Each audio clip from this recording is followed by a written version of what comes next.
नमस्कार साथियों, आपके अपने YouTube परिवार पर एक बार पुनः स्वागत है।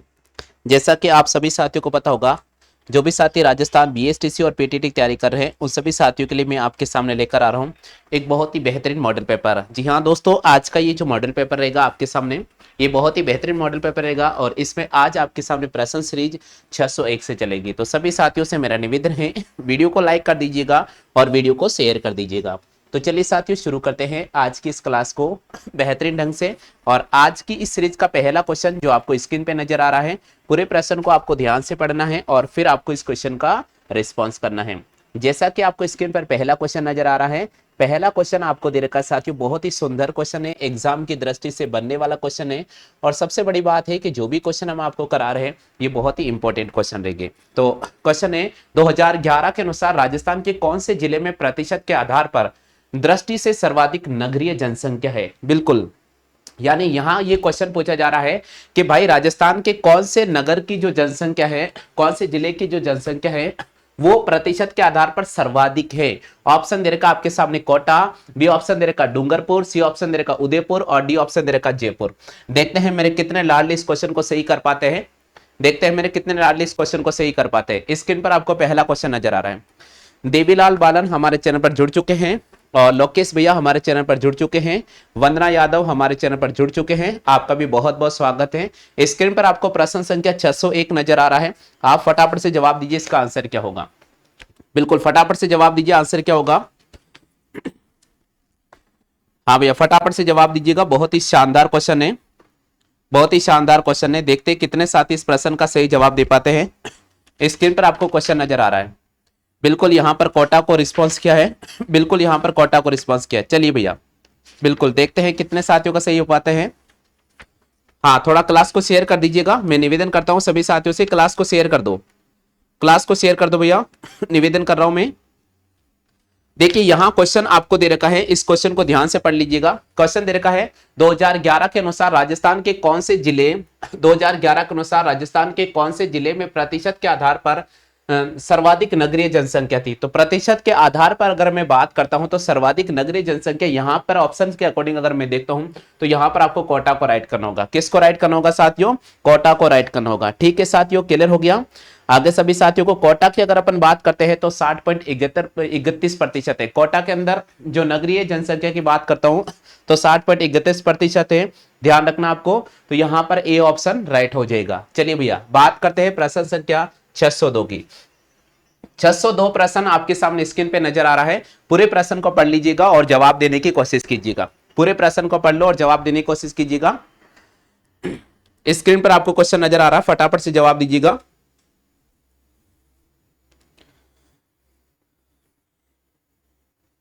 बिल्कुल 602 प्रश्न है, राजस्थान में सर्वाधिक महिला साक्षरता कौन से जिले की है। राजस्थान में सर्वाधिक महिला साक्षरता कौन से जिले की है, जल्दी से बताइए साथियों। कोटा, झुंझुनू, सीकर, जयपुर। बिल्कुल यहां पर आपको राइट करना पड़ेगा साथियों कोटा को। राजस्थान की जो सर्वाधिक महिला साक्षरता है कोटा जिले के, बिल्कुल सही जवाब दिया, 65.9%। राजस्थान में सर्वाधिक महिला साक्षरता है कोटा जिले की।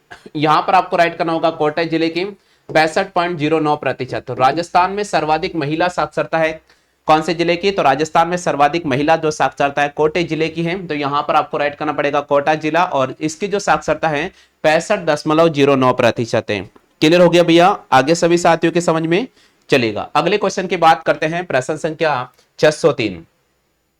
603 प्रश्न बोल रहा है 2011 की जनगणना के आधार पर गलत कथन क्या होगा। 2011 की जनगणना के आधार पर निम्नलिखित में से कौन सा गलत कथन होगा। पहला क्वेश्चन आपके सामने रखा है, पहला क्वेश्चन आपके सामने रखा, पहला ऑप्शन शिशु लिंगानुपात 888, महिला साक्षरता प्रतिशत 52.1%, अनुसूचित जनजाति का प्रतिशत 17.8% और नगरीय जनसंख्या का प्रतिशत 24.9%। जवाब दीजिए साथियों, आंसर क्या होगा। हाँ भाई, जल्दी से जवाब दीजिएगा, जल्दी से जवाब दीजिए साथियों।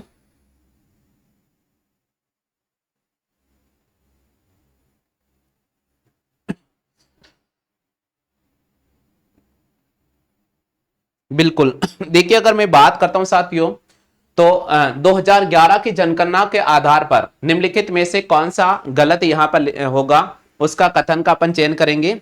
यहां पर पहला ऑप्शन दे रखा है शिशु लिंगानुपात 888, ये बात तो बिल्कुल सत्य है, ये बात बिल्कुल सत्य है भैया। इसी प्रकार महिला साक्षरता प्रतिशत 52.1% है, ये बात भी बिल्कुल सत्य है।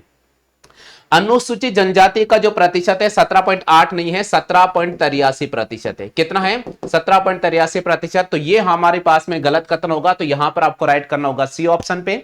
सी ऑप्शन आप में से कितने साथियों का आ चुका है सी ऑप्शन? बिल्कुल। 2011 की जनगणना के आधार पर गलत कथन का चयन करो, तो यहां पर देखिए शिशु लिंगानुपात 888 है।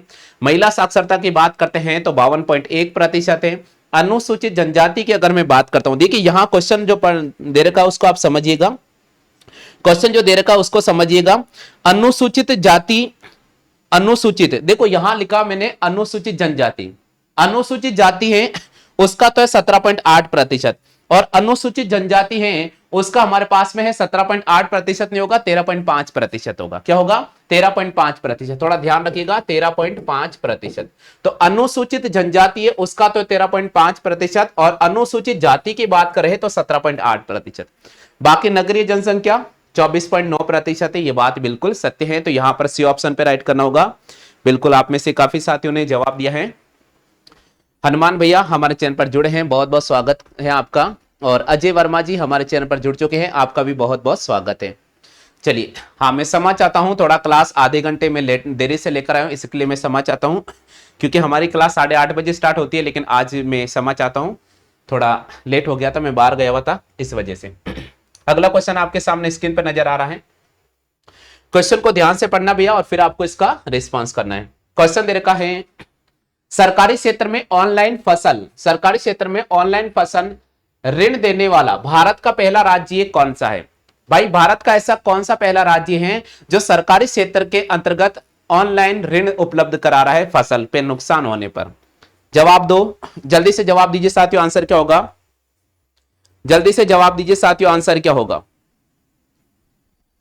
बिल्कुल यहां पर ऑप्शन भी आ चुका है, बहुत अच्छी बात है। मैक्सिमम साथियों के, बिल्कुल मैक्सिमम साथियों का आंसर आ चुका है भैया। थोड़ा सा स्पीड बढ़ा लीजिएगा, क्योंकि आज आधे घंटे हम ऑलरेडी लेट हैं, और जब आधे घंटे लेट हैं तो इस आधे घंटे को कवर करने के लिए हम थोड़ा स्पीड बढ़ाएंगे।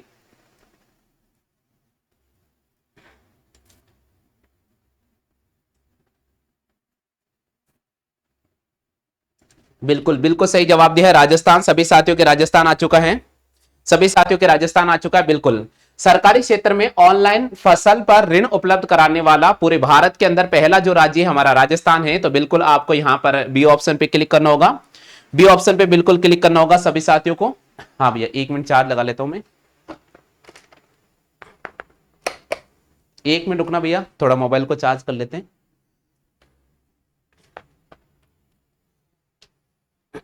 चलो भाई अगले क्वेश्चन की बात करते हैं। नेक्स्ट क्वेश्चन आपके सामने स्क्रीन पे नजर आ रहा है, प्रश्न संख्या 605। प्रश्न संख्या 605 है स्क्रीन पर, बिल्कुल पढ़ लीजिए पूरे प्रश्न को ध्यान से और फिर आप जवाब दीजिएगा। 605 है, राजस्थान का प्रथम सहकारी सुगम कार्ड निम्नलिखित में से किसको प्रदान किया गया था? राजस्थान का प्रथम सहकारी सुगम कार्ड निम्नलिखित में से किसको दिया गया था? जल्दी से जवाब दीजिए साथियों, जल्दी से जवाब दीजिएगा। हाँ भैया 604 प्रश्न है, बहुत ही सॉरी 605वां प्रश्न है आपके सामने। 605वां प्रश्न है, राजस्थान का प्रथम सहकारी सुगम कार्ड निम्नलिखित में से किसे प्रदान किया गया था?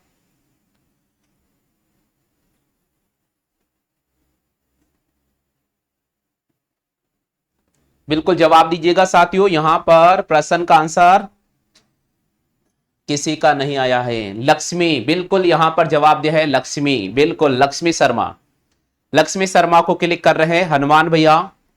जगदीश प्रसाद यहां पर डी ऑप्शन पे क्लिक कर रहे हैं। वंदना जी यहां पर सी ऑप्शन पे क्लिक कर रहे हैं। सुमन शर्मा हमारे चैनल पर जुड़े हैं, आपका बहुत बहुत स्वागत है। बिल्कुल, और देखते हैं कौन सा इसका सही रिस्पॉन्स कर पा रहे हैं। तो चलिए भैया मैं इस प्रश्न का आपको जवाब देता हूं। प्रश्न संख्या हमारे पास में 605। क्वेश्चन दे रखा है कि राजस्थान का प्रथम सहकारी सुगम कार्ड निम्नलिखित में से किसको प्रदान किया गया था? सबसे पहले तो ये क्वेश्चन एग्जाम की दृष्टि से बहुत ही महत्वपूर्ण है। सबसे पहले तो ये क्वेश्चन एग्जाम की दृष्टि से बहुत ही महत्वपूर्ण है, इसको मैंने आपके सामने इंपॉर्टेंट लिख दिया।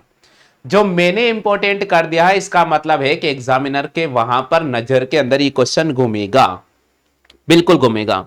तो राजस्थान का प्रथम सहकारी सुगम कार्ड किसे प्रदान किया गया था? तो यहां पर आपको राइट करना पड़ेगा श्रीमती रक्षा कुमारी को।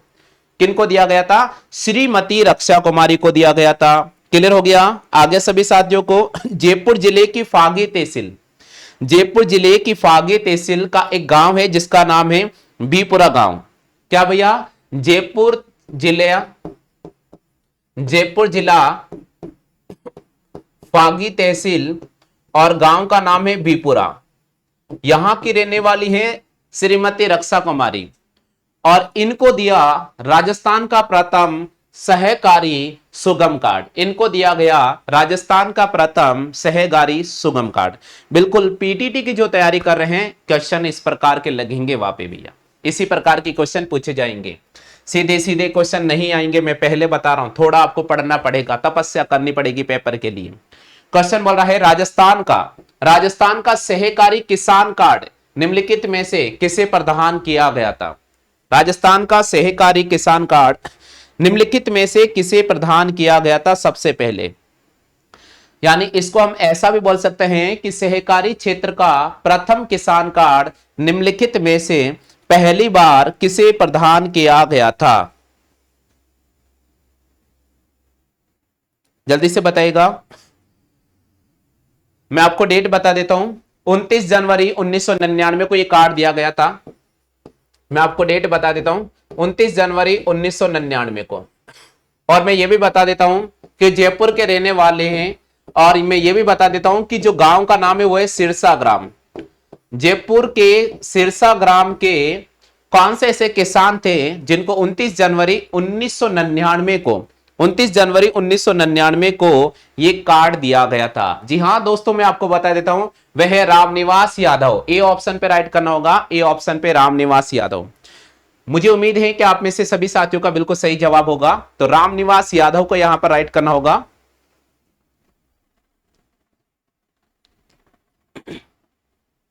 बिल्कुल यहां पर आपको राइट करना होगा, यहां पर आपको राइट करना होगा साथियों, ए ऑप्शन रामनिवास यादव। हाँ भैया, सभी के राइट हो गया क्या? रामनिवास यादव चेक करो जल्दी से।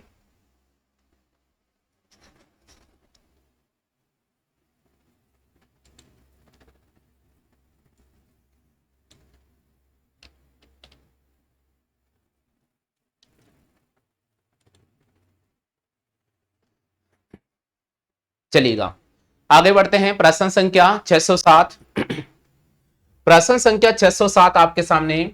कौन सा शहर राष्ट्रीय राजमार्ग 52 पर नहीं है?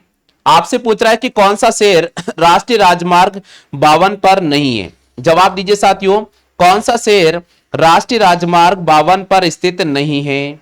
जल्दी से जवाब दो, कौन सा शहर राष्ट्रीय राजमार्ग 52 पर स्थित नहीं है? 607 है, कौन सा शहर राष्ट्रीय राजमार्ग 52 पर स्थित नहीं है? कोटा, बूंदी, जयपुर, भीलवाड़ा। बिल्कुल यहां पर जवाब दिया है लोकेश भैया ने। पूजा यादव हमारे चैनल पर जुड़े हैं, आपका बहुत बहुत स्वागत है।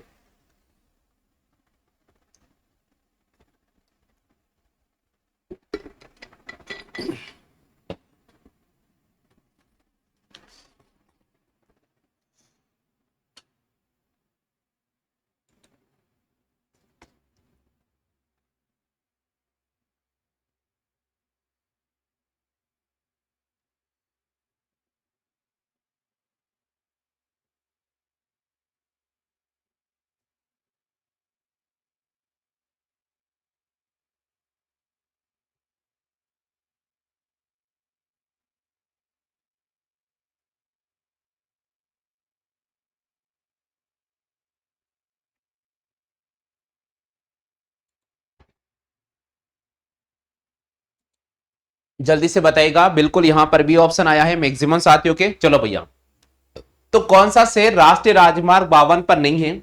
तो मैं आपको बता देता हूं, राष्ट्रीय राजमार्ग 52 पर स्थित है कोटा, स्थित है बूंदी और स्थित है जयपुर। तो कौन सा शहर नहीं है? तो यहां पर जवाब करना पड़ेगा सी ऑप्शन, बिल्कुल भीलवाड़ा नहीं है भैया। भीलवाड़ा नहीं है। राष्ट्रीय राजमार्ग 52 पर कौन सा शहर स्थित नहीं है? तो आपको राइट करना होगा भीलवाड़ा। भीलवाड़ा नहीं है, भीलवाड़ा नहीं है। जयपुर, बूंदी और कोटा राष्ट्रीय राजमार्ग 52 पर स्थित हैं, जबकि भीलवाड़ा नहीं है। बात क्लियर होगी सभी साथियों के? भीलवाड़ा नहीं है। चेक कर लो भैया।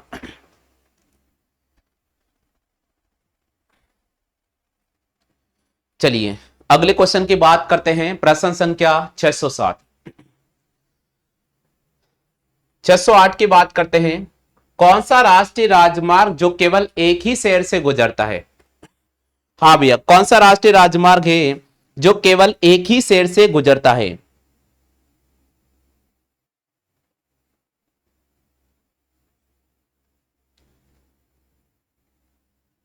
बिल्कुल जल्दी से बताइए आंसर क्या होगा।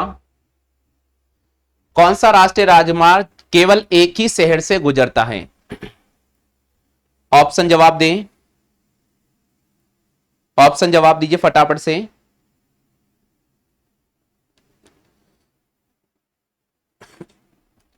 क्या बात है, क्या बात है भैया, ऑप्शन नहीं आ रहे हैं आज, क्या बात है? बिल्कुल सही जवाब दिया है यहां पर।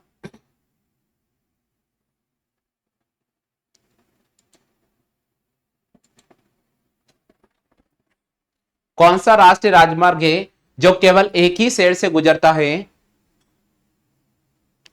देखिए साथियों, मैं आपको बता देता हूं, राजस्थान के अंदर, राजस्थान के अंदर 9 ऐसे राष्ट्रीय राजमार्ग हैं। राजस्थान के अंदर 9 ऐसे राष्ट्रीय राजमार्ग हैं जो केवल एक ही जिले से गुजरते हैं। तो सबसे पहले कई बार क्वेश्चन ये पूछा जा सकता है कि राजस्थान के अंदर कितने राष्ट्रीय राजमार्ग हैं जो केवल एक ही जिले से गुजरते हैं? तो आपको 9 को राइट करना होगा। अब आज तो मैं आपको नहीं बताऊंगा, लेकिन ध्यान रखना कल आपको सबको याद करके आने, क्योंकि वो 9 राष्ट्रीय राजमार्ग से रिलेटेड भी क्वेश्चन मैं आपके सामने रखूंगा। ठीक है साथियों, चलिएगा। तो क्वेश्चन है 9 ऐसे शहर हैं जहां से केवल राष्ट्रीय राजमार्ग केवल उसी शहर से गुजरता है। तो अभी यहां पर ऑप्शन के अकॉर्डिंग अगर बात करते हैं तो NH 248, NH 248 केवल जयपुर से ही गुजरता है। NH 248 केवल जयपुर से ही गुजरता है। तो यहां पर आपको ए ऑप्शन पे राइट करना होगा। राष्ट्रीय राजमार्ग 248 केवल यहां पर जयपुर से गुजर रहा है। और राजस्थान के अंदर पूरे 9 ऐसे राष्ट्रीय राजमार्ग हैं जो केवल एक ही शहर से गुजरते हैं। बिल्कुल बिल्कुल, यहां पर सभी साथियों का ए ऑप्शन नहीं आया था। चलिए कोई बात नहीं, अगले क्वेश्चन पे राउंड कर रहे हैं अपन। हाँ भैया, नेक्स्ट क्वेश्चन की बात करते हैं। प्रश्न संख्या 609, राज्य में सर्वाधिक पर्यटक किसको देखने के लिए आते हैं? आप बताओ, राजस्थान के अंदर सर्वाधिक पर्यटक किसको देखने के लिए आते हैं? जल्दी से बताइए, राजस्थान के अंदर सर्वाधिक पर्यटक किसको देखने के लिए आते हैं? फटाफट से जवाब दो।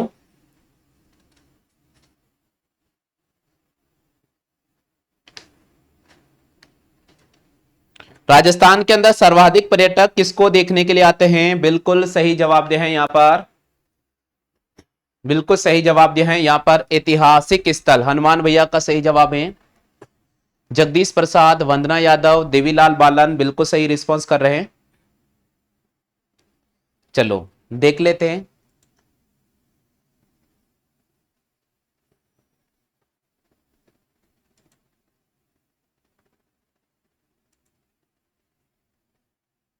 थोड़ा सा नजदीक आप आंसर के नजदीक घूम रहे हैं, लेकिन थोड़ा रिस्पॉन्स करें तो ज्यादा बेटर रहेगा, मैं निवेदन आपसे कर रहा हूं।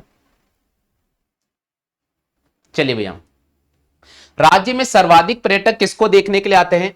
तो मैं आपको बता देता हूं, राजस्थान में जो सर्वाधिक पर्यटक आते हैं वो ऐतिहासिक स्थल को देखने के लिए आते हैं। राजस्थान के अंदर सर्वाधिक जो पर्यटक आते हैं वो ऐतिहासिक स्थल को देखने के लिए आते हैं। अगले क्वेश्चन की बात करते हैं।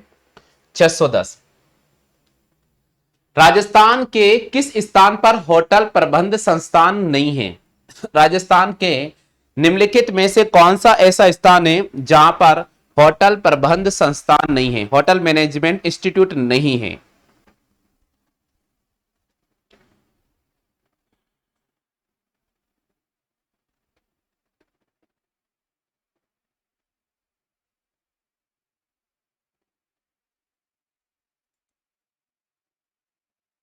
जल्दी से रिस्पॉन्स करो।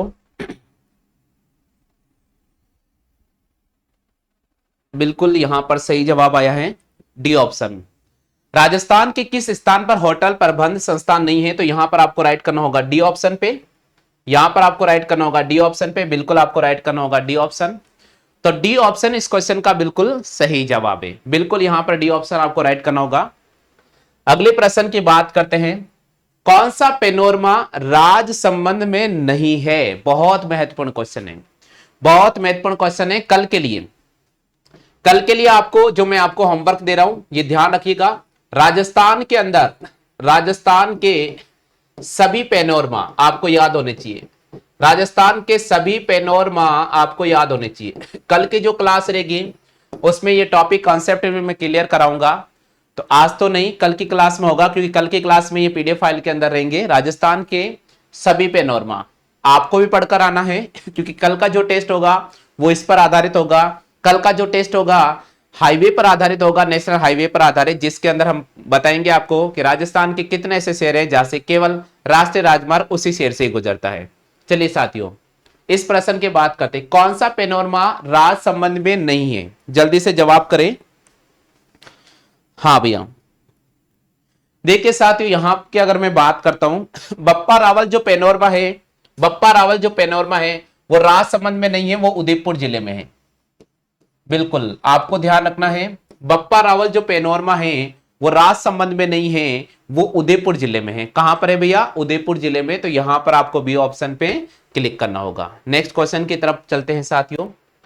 प्रश्न संख्या है 612, राजस्थान पर्यटन विभाग की स्थापना कब की गई थी? बहुत महत्वपूर्ण क्वेश्चन है, बहुत महत्वपूर्ण क्वेश्चन है। राजस्थान पर्यटन विभाग की स्थापना कब की गई थी? 4 ऑप्शन आपके सामने रखे गए, जल्दी से बताइए साथियों आंसर क्या होगा, जल्दी से बताओ। राजस्थान पर्यटन विकास, राजस्थान पर्यटन विभाग की स्थापना कब की गई थी? या आप लिखो साथियों आरटीडीसी, आरटीडीसी लिख लीजिएगा, राजस्थान पर्यटन विकास निगम, राजस्थान पर्यटन विकास निगम, राजस्थान पर्यटन विकास निगम की स्थापना कब की गई थी? यह हमारा क्वेश्चन है। राजस्थान पर्यटन विकास निगम की स्थापना कब की गई थी? शॉर्ट फॉर्म में इसको बोला जाता है आरटीडीसी। जल्दी से बताओ भैया। चलिए, तो इसका सही जवाब होगा 1979। आपको यहां पर सी ऑप्शन पे राइट करना होगा। 1979 इस प्रश्न का सही जवाब होगा। चेक करो आप में से कितने साथियों के सही हुआ है, जल्दी से बताइएगा।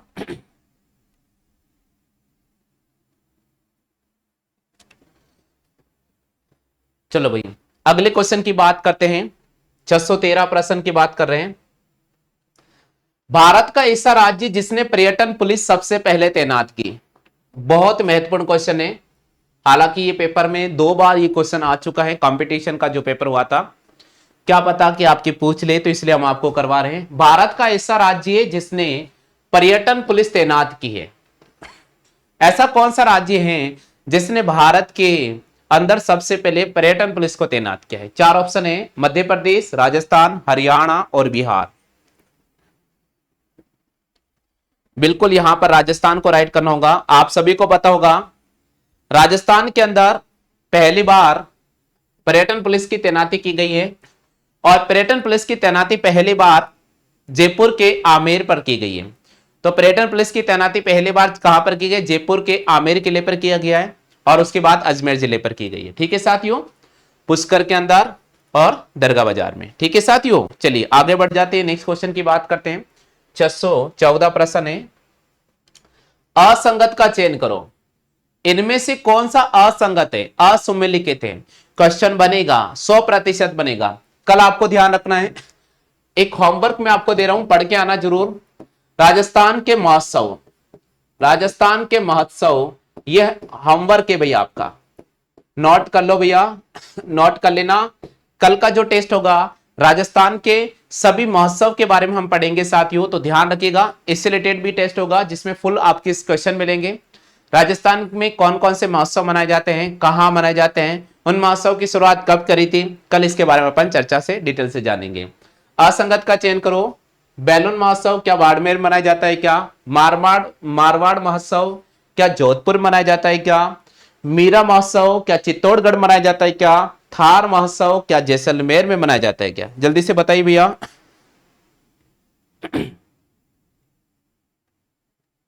बिल्कुल फटाफट से जवाब करें।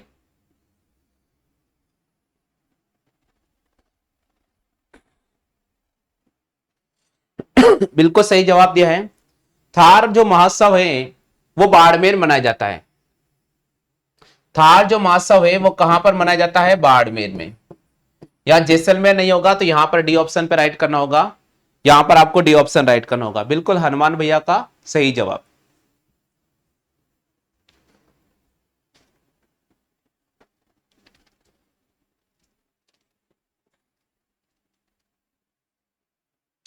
चलो भैया, प्रश्न संख्या 615।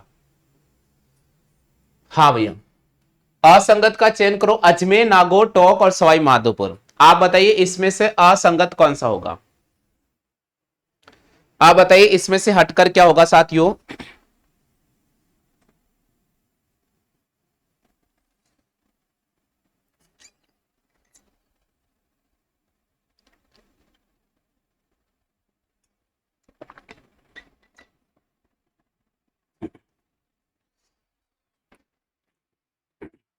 बिल्कुल बिल्कुल सही जवाब दिया हनुमान भैया ने और लोकेश चौधरी ने।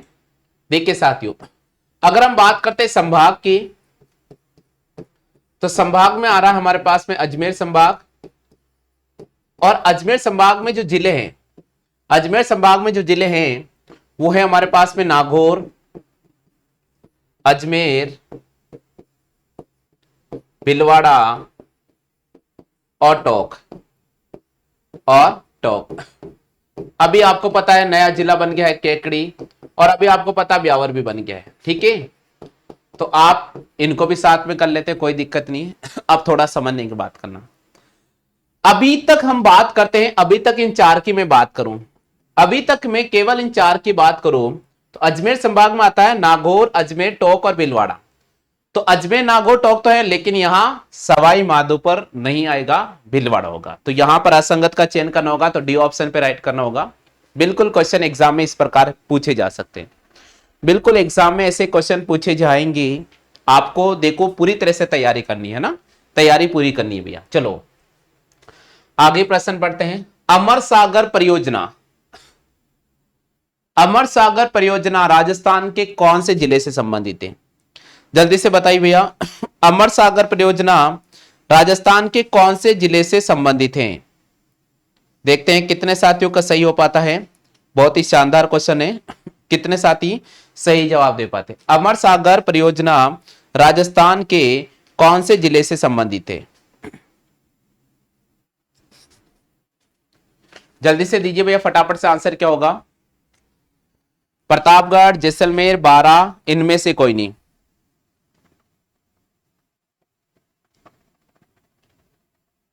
बिल्कुल यहां पर जवाब देने की कोशिश की है भैया ने।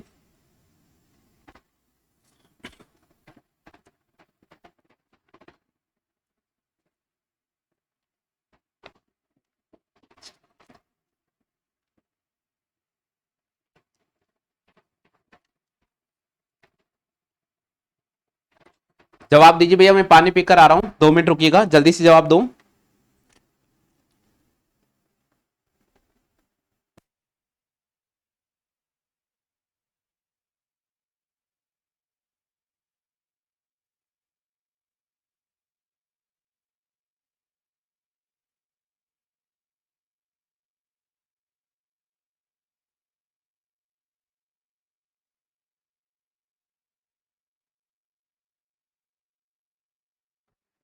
चलिए साथियों, बिल्कुल यहां पर जवाब दे दिया हनुमान भैया ने। और देखते किस साथी ने जवाब दिया है।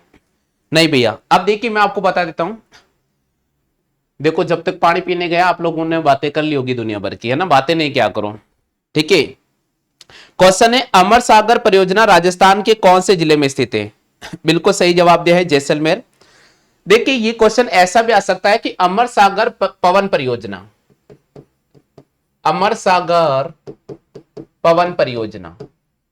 तो अमर सागर पवन जो परियोजना है वो राजस्थान के जैसलमेर जिले से संबंधित है। तो यहां पर आपको राइट करना होगा जैसलमेर को। बिल्कुल सही जवाब दिया है यहां पर जैसलमेर, बिल्कुल सही जवाब आ चुका है जैसलमेर। आप में से कितने साथियों ने जैसलमेर किया है?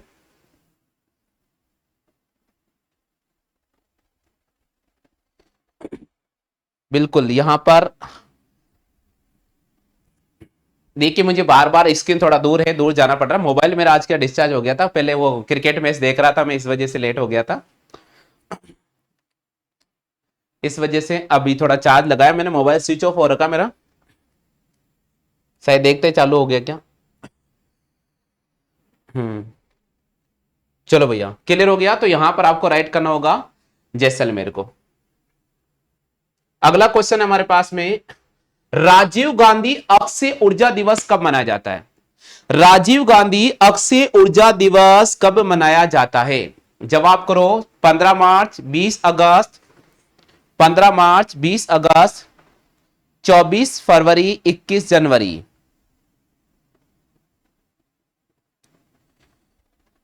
पारसमल हमारे YouTube पर जुड़े हैं, आप सभी का बहुत बहुत स्वागत है।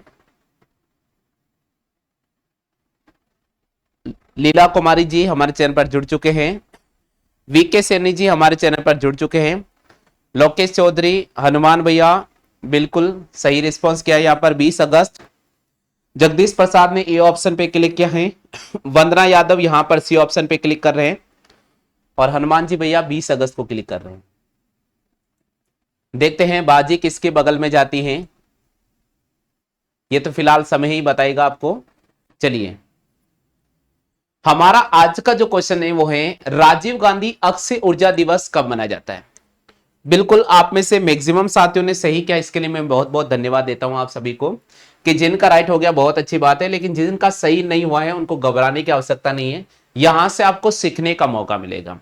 तो राजीव गांधी अक्षय ऊर्जा दिवस मनाया जाता है 20 अगस्त को। कब मनाया जाता है? 20 अगस्त को। और मैं आपको एक चीज बताता हूं, ये मेमोरी पावर है, आप हमेशा ध्यान रखिएगा। जब भी हम कभी किसी क्वेश्चन का गलत आंसर लगाते हैं और फिर अगर हम उसका सही आंसर पढ़ते हैं, तो मैं आपको बताता हूं ये मेमोरी का बहुत ही शानदार ट्रिक है, आपको हमेशा वो क्वेश्चन याद रहेगा।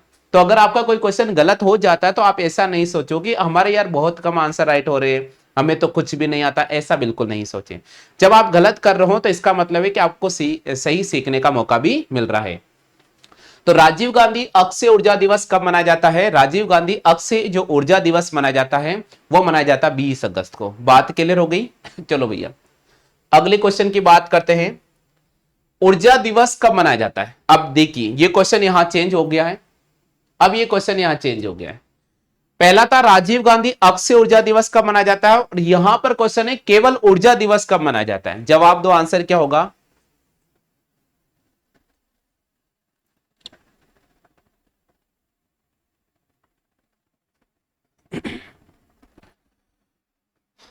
बिल्कुल यहां पर हनुमान भैया ने राइट किया है दिसंबर।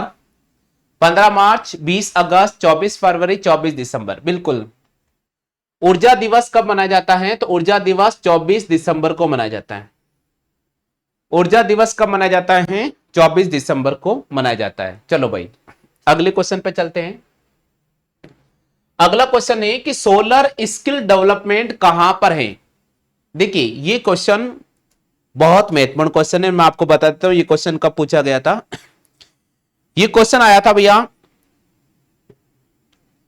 महिला पर्यवेक्षक का पेपर हुआ था, उसमें ये क्वेश्चन पूछा जा चुका है। इसके अलावा ये क्वेश्चन जूनियर अकाउंटेंट का पेपर हुआ था 2015 के अंदर, उसमें भी ये क्वेश्चन पूछा जा चुका है। तो क्वेश्चन है, राजस्थान सरकार द्वारा सोलर स्किल डेवलपमेंट सेंटर की स्थापना, नहीं नहीं ये नहीं पूछा गया, ये नहीं पूछा गया भैया, सॉरी ये नहीं पूछा गया, वो दूसरा क्वेश्चन पूछा गया। ये क्वेश्चन तो अब आने वाले पेपर में पूछा जाएगा, ये क्वेश्चन तो आने वाले पेपर में पूछा जाएगा। सॉरी भैया ये क्वेश्चन महिला पर्यवेक्षक में नहीं पूछा गया, वो अगला क्वेश्चन पूछा जा रहा है। ये क्वेश्चन तो आने वाले एग्जाम के लिए इंपॉर्टेंट है। सोलर स्किल डेवलपमेंट कहां है? अजमेर, जोधपुर, जयपुर और कोटा। जवाब कीजिए, इसका सही आंसर क्या होगा?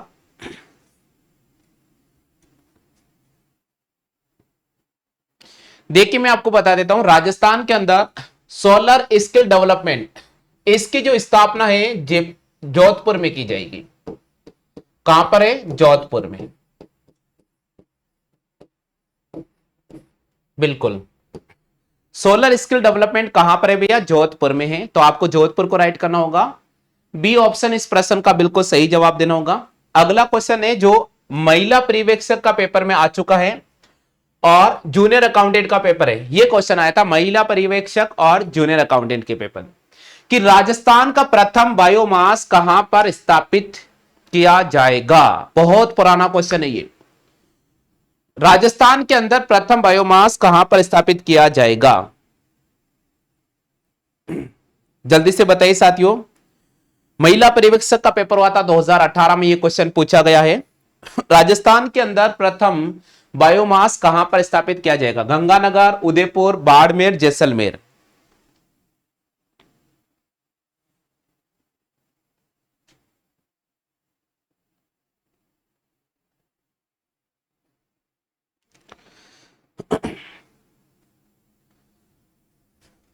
बिल्कुल 621 प्रश्न का फटाफट से जवाब दीजिएगा। देखिए राजस्थान का प्रथम बायोमास कहां पर स्थापित किया जाएगा, तो आपको ध्यान रखना है गंगानगर को। आपको ध्यान रखना है साथियों गंगानगर। यहां पर आपके सामने ए ऑप्शन पे क्लिक करना है। महिला पर्यवेक्षक का जो पेपर हुआ है उसमें ये क्वेश्चन पूछा गया है। बिल्कुल देखिए अभी अनूपगढ़ आ जाएगा, बहुत अच्छी बात है, आपका बिल्कुल सही जवाब है। लेकिन जब ये क्वेश्चन आया था तो वही ऑप्शन मैंने लिखे हैं, तो यहां पर आपको गंगानगर को राइट करना होगा। चलो हाँ भाई, नेक्स्ट क्वेश्चन है राजस्थान का तीसरा सुपर थर्मल पावर स्टेशन कहां पर है? राजस्थान का तीसरा सुपर थर्मल पावर स्टेशन कहां पर है? यह आपसे क्वेश्चन पूछा जा रहा है। छबड़ा, अंता, कालीसिंध और कोटा, ये ऑप्शन आपके सामने रखा है। जल्दी से बताइए राजस्थान का तीसरा सुपर थर्मल पावर स्टेशन कहां पर है? बिल्कुल सही जवाब दिया है यहां पर, बिल्कुल सही जवाब दिया भैया ने यहां पर। देखो भैया क्वेश्चन बहुत महत्वपूर्ण है। राजस्थान का तीसरा सुपर थर्मल पावर स्टेशन कहां पर स्थित है, तो आपको ध्यान रखना होगा। चार ऑप्शन है, छबड़ा, अंता, कालीसिंध और कोटा। देखिए साथियों अंता आता 12 में और छबड़ा भी आता 12 में, तो यहां पर आपको ध्यान रखना पड़ेगा छबड़ा, ये 12 जिले में आता है और अंता भी आता है 12 जिले में। लेकिन फिलहाल इस प्रश्न का सही जवाब होगा ए ऑप्शन कि राजस्थान का तीसरा सुपर थर्मल पावर जो स्टेशन है छबड़ा 12 में स्थापित किया जाएगा। ठीक है भैया, क्लियर हो गया। चलो अगले क्वेश्चन पे चलते हैं। प्रश्न संख्या है 623। दीनदयाल उपाध्याय ग्राम ज्योति कब लॉन्च किया गया था? दीनदयाल उपाध्याय ग्राम ज्योति कब लॉन्च किया गया था? बहुत ही महत्वपूर्ण क्वेश्चन है, बहुत ही महत्वपूर्ण क्वेश्चन है।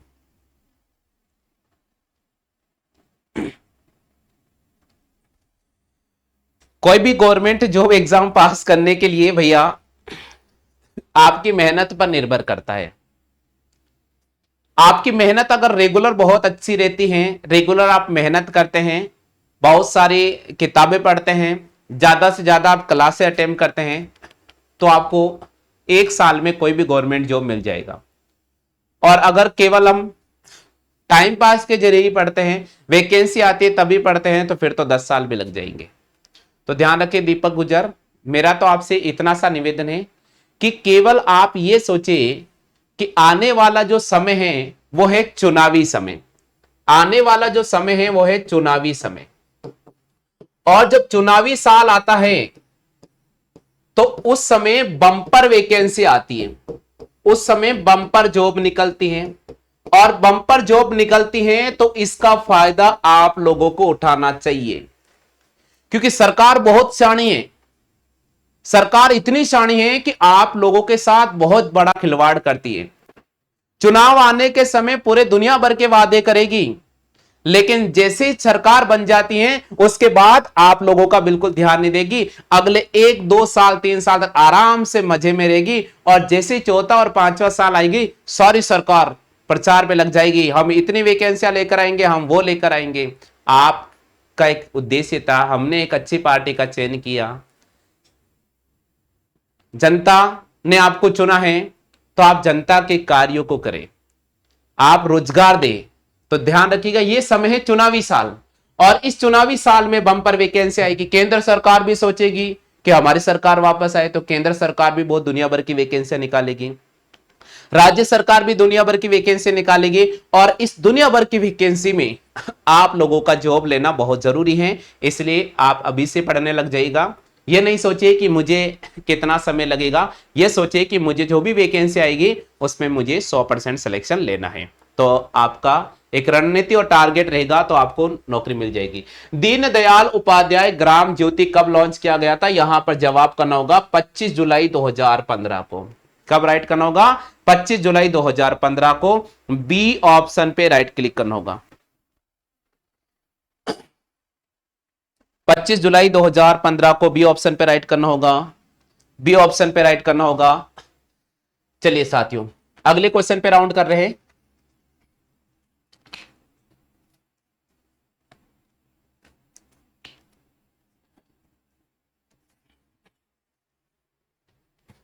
हाँ भाई, अगला क्वेश्चन आ रहा हमारे पास में, ये रीजनिंग यहां से शुरू हो रही है। कल हमने आपको 15 क्वेश्चन कराए थे, और अब आपके सामने 16 प्रश्न स्क्रीन पर आ चुका है।